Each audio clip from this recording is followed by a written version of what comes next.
kamu harus ke Habaib dengan Saripah. Sebenarnya apa sih kelebihan kita belajar dengan Habaib dengan Saripah? Ya. Waalaikumsalam warahmatullahi wabarakatuh. Waalaikumsalam warahmatullahi wabarakatuh. Terima kasih banyak Ibu.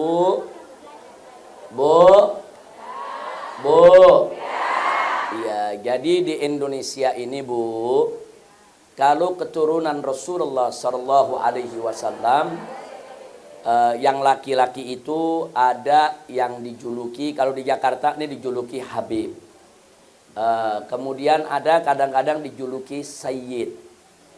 Kalau di Aceh biasanya disebut Sayyid. Kalau di Jakarta disebut Habib. Kadang-kadang orang Betawi juga suka pakai Wan. Di Pontianak juga suka pakai Wan. Kemudian kalau daerah Sumatera Barat biasanya disebut Sidi. Sidi. Jadi ini sebetulnya Bu ya, ini panggilan-panggilan semacam ini hanya bentuk penghormatan kepada keturunan Nabi kita Muhammad Sallallahu Alaihi Wasallam. Ada juga disebut Syarif, disebut Syarif. Jadi ada disebut Syarif, ada yang disebut Sayyid, ada yang disebut Habib, ada yang disebut Wan, ada yang disebut, kalau di Jawa Timur kadang-kadang disebut Ye. Kadang-kadang disebut Ye. Jadi sekali lagi itu merupakan panggilan yang diberikan oleh para ulama, para kiai, masyarakat sebagai bentuk penghargaan dan sebagai bentuk mahabbah kepada keluarga Nabi kita Muhammad Sallallahu Alaihi Wasallam. Itu dulu satu Bu. Nah yang kedua perlu kita ketahui semua.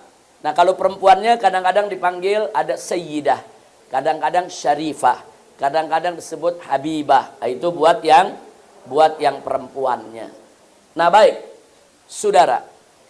Yang ingin saya tegaskan di sini bahwa siapapun dia, bagaimanapun mulia nasabnya, kalau tidak ditopang dengan ketakwaan kepada Allah, maka akan menjadi satu kerugian besar. Nah, Ibu mesti tahu semua, para istri Nabi yang begitu mulia, itu kalau berbuat baik, ganjarannya double. Dan kalau berbuat jelek, dosanya juga double. Itu Allah sebutkan dalam surat Al-Ahzab. Nah kenapa double? Karena para istri Nabi nggak sama dengan perempuan-perempuan yang lain. Manusianya sama, jenisnya sama. Nah cuman yang berbeda apa? Mereka ini istri Nabi yang harus menjaga nama baik Nabi. Jadi para istri Nabi kalau berbuat baik dapat pahala 2. 1 pahala kebaikannya, 1 lagi pahala karena menjaga kehormatan nabinya. Kira-kira jelas gak? Begitu juga sebaliknya, kalau istri Nabi berbuat dosa, ada 2 juga dosanya.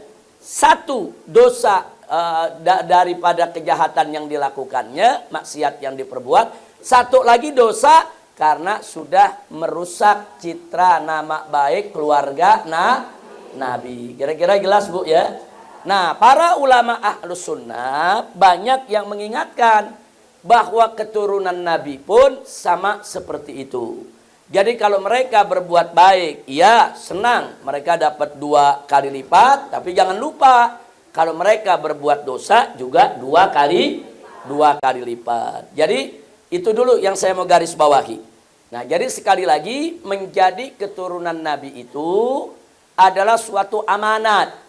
Adalah suatu amanat yang dia mesti jaga. Karena kalau dia berbuat jelek berarti merusak nama baik datuknya, nama baik moyangnya, nama baik kakeknya, nama baik Nabi kita Muhammad Sallallahu Alaihi Wasallam. Nah itu 2 yang ingin saya sampaikan. Yang ketiga, bagaimana umat menyikapi seperti tadi, umat menghormati dengan memberikan gelar bla bla bla dan seterusnya.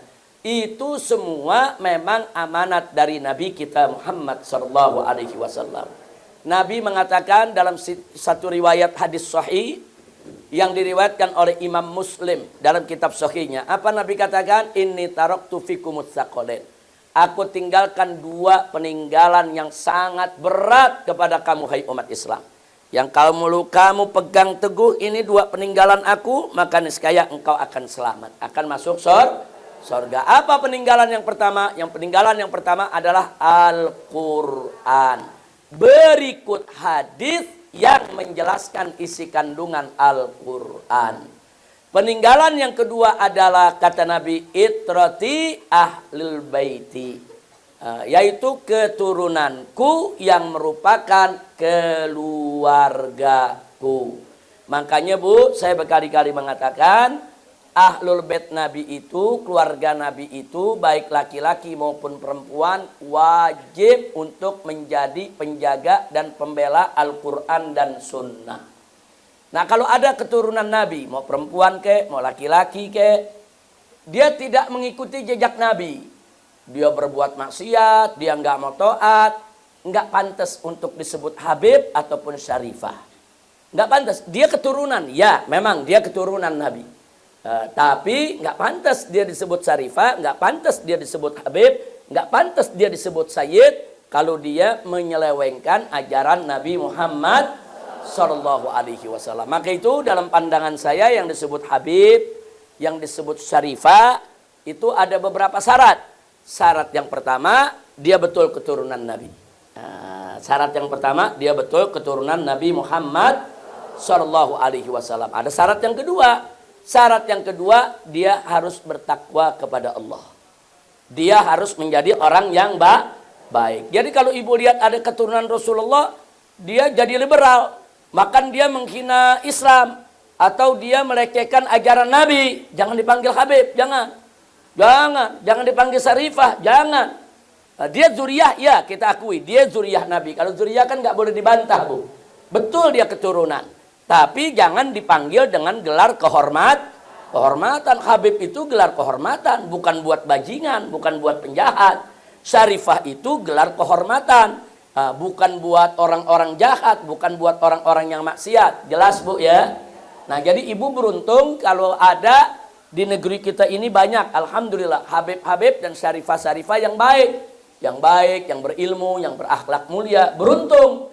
Nah artinya beruntung apa? Kita bisa menjalankan amanat Nabi untuk mencintai mereka, mendekati mereka, mengikuti mereka, karena itu merupakan amanat Nabi kita Muhammad Sallallahu Alaihi Wasallam. Lalu bagaimana kalau ada Habib dan Syarifah tadi atau ada keturunan Nabi yang tidak baik akhlaknya? Kita benci perbuatannya, tapi jangan benci zatnya. Hati-hati Bu. Kalau kita benci zatnya, ini kan turunan Nabi, ini kan darah daging Nabi, ini kan lahirkan dari tulang sulbi Nabi. Nah, jadi zatnya, orangnya sebagai keturunan Nabi wajib kita hormati. Karena apa saja yang berkaitan dengan Nabi itu harus kita hormati Bu. Harus kita hormati apa saja yang berkaitan dengan Nabi alaihi salatu wassalam. Makanya saya mau cerita sedikit Bu. Dulu Nabi kalau lagi cukur rambut, Nabi cukur rambut nih, itu sahabat mengelilingi Nabi, berebut untuk mengambil rambut Nabi jangan sampai jatuh ke tanah. Loh kok rambutnya aja dihormatin? Karena rambut ini berkaitan dengan Nabi, bukan rambut kita. Ini rambut Nabi. Sahabat berebut. Nah begitu mereka dapat, mereka simpen di rumah, di tempat yang aman, di tempat yang terhormat. Mereka nggak buang itu rambut ke tempat sampah. Subhanallah. Ini ada hadisnya Bu. Nah silakan ibu buka, nanti ada kitab judulnya Tabarukus Sahabah bi Atharin Nabi. Yaitu bagaimana para sahabat bertabaruk dengan apa saja yang berkaitan dengan Nabi alaihi salatu wassalam. Bahkan kalau Nabi lagi ceramah, lagi pidato, Bu, kadang-kadang orang kalau lagi ceramah ada keluarga tuh ya semprotan air ludahnya. Nah, itu sahabat begitu lihat Nabi ceramah terus ada muncrat gitu yang halus-halus tuh air ludahnya, itu sahabat berebut di bawah Nabi. Diambil, sahabat berebut di bawah Nabi, diambil, diusap mukanya, diusap tangannya. Ini namanya apa? Tabarruk. Nah, jadi apa saja yang berkaitan dengan Nabi, dulu sahabat jaga, saudara. Apakah itu air ludahnya Nabi, apakah itu rambutnya Nabi, dan seterusnya, dan seterusnya.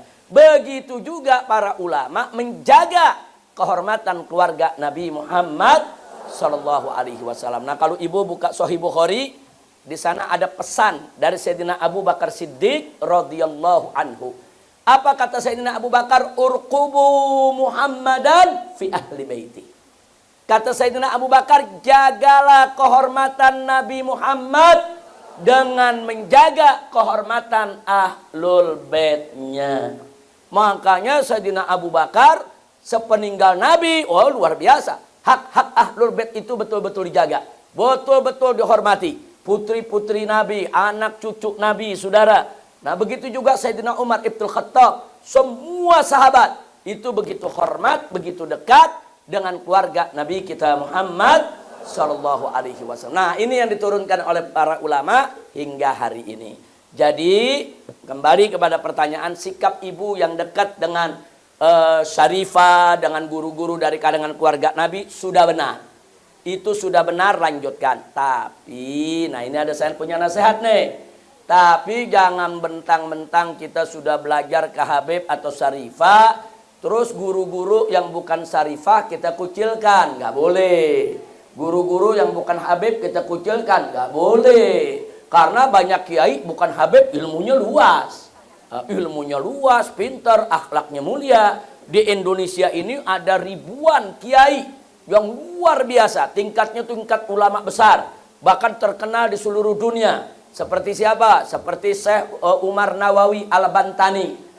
Itu orang Banten, orang Tanara. Tapi namanya terkenal di kota Mekah. Dan banyak karangannya. Ada karangan kitab tafsirnya. Kemudian ada lagi Syekh Ahmad Khatib Al-Minangkabawi. Nah itu dari Sumatera Barat. Itu juga terkenal. Saudara, di Mekah terkenal, di negeri Arab terkenal, di Indonesia terkenal.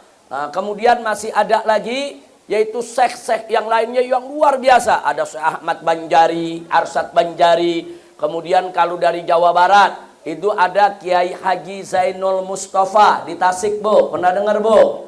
Itu luar biasa. Itu termasuk pendiri NU juga, pejuang juga, kiai juga, mujahid juga, dan perang melawan Jepang akhirnya dibunuh mati syahid. Perang melawan Jepang akhirnya dibunuh mati syahid. Nah, jadi jangan main-main. Ulama-ulama yang bukan habaib juga banyak yang pintar, banyak yang berjuang, banyak yang berjasa. Tetap kita wajib nimba ilmu kepada mereka. Nah, ini yang saya mau ingetin nih. Jangan udah belajar sama Habib, Habib aja. Kiai ditinggal, nggak boleh. Jelas, Bu, ya? Bu, jelas gak, Bu? Pokoknya ibu hormati ustazah, ustadz, mau Syarifah, mau bukan Syarifah, mau Habib, mau bukan Habib, selama mereka lurus, istiqomah, mengatakan yang hak itu hak, yang batil itu batil, ikutin. Insya Allah mereka akan menuntun kita ke surganya Allah. Amin ya Rabbal Alamin. Jadi ulama di Indonesia banyak yang luar biasa. Di Jawa Tengah dulu ada Mbah Maimun Zubair. Di Jawa Timur ada Kiai Haji Hasim Asy'ari. Di Madura ada Kiai Khalil Bangkalan, saudara. Oh banyak. Jadi ulama-ulama di Indonesia nih yang tingkat dunia. Bahkan udah aulia, solihin. Mereka termasuk para wali yang soleh. Itu begitu banyak. Begitu juga para ustazah. Nah itu yang saya mau sampaikan. Jadi lanjutkan saja. Silakan ibu belajar kepada Syarifah yang soleha, yang punya ilmu, yang akhlaknya baik. Belajar ke Habib-Habib yang soleh, yang punya ilmu, akhlaknya baik. Tapi jangan lupa tuntut ilmu kepada para kiai, para ustadz, para ustazah, walaupun mereka bukan keturunan Nabi. Karena yang sebetulnya standar kemuliaan kita semua bukan nasab, tapi standar utama kemuliaan kita adalah takwa. Inna akramakum indallahi atqakum. Sesungguhnya orang yang paling mulia di antara kamu di sisi Allah adalah orang yang paling bertakwa. Kira-kira jelas gak, Bu? Bu. Nah, yang terakhir soal Habib, soal Syarifah, saya mau ingatkan, Bu, ya, itu amanat dari Allah, bukan untuk disombong-sombongkan, bukan untuk bangga-banggaan, sombong, ngerendahin orang, bukan. Itu memang sudah amanat Allah yang harus dijaga. Lagi pula, Bu, saya mau tanya, sebelum ibu lahir ada gak ngisi formulir mau jadi orang Sunda, ngisi formulir mau jadi orang Jawa, ada gak, Bu? Ada ngisi formulir mau jadi Syarifah aja jadi Syarifah. Ada gak, Bu? Jadi yang menentukan siapa? Allah. Kita terima, Allah punya takdir. Ada yang dijadiin orang Betawi, yang dijadiin orang Jawa, yang dijadiin orang Sunda, yang dijadikan orang Arab, yang dijadikan orang Cina, yang dijadikan orang India. Ini Allah jadikan su'uba wa qabaila. Kita dijadikan oleh Allah berbangsa-bangsa, berpuak-puak, bersuku-suku. Untuk apa? Lita'arofu. Supaya kamu saling mengenal. Maksudnya saling mengenal apa? Supaya saling sayang, saling hormat. Supaya kita ke depan bisa saling bekerja sama. Bukan saling merendahkan antar suku bangsa. Nah, apalagi orang Islam. Innamal mu'minuna ikhwah. Sesungguhnya orang beriman itu bersaudara. Jadi yang mempersaudarakan kita itu adalah iman. Jadi manakala kita sudah beriman kepada Allah, apapun suku kita, dari manapun keturunan kita, kita semua sama bersaudara. Alhamdulillah. Baik, saya rasa cukup. Mudah-mudahan manfaat itu buat kita semua.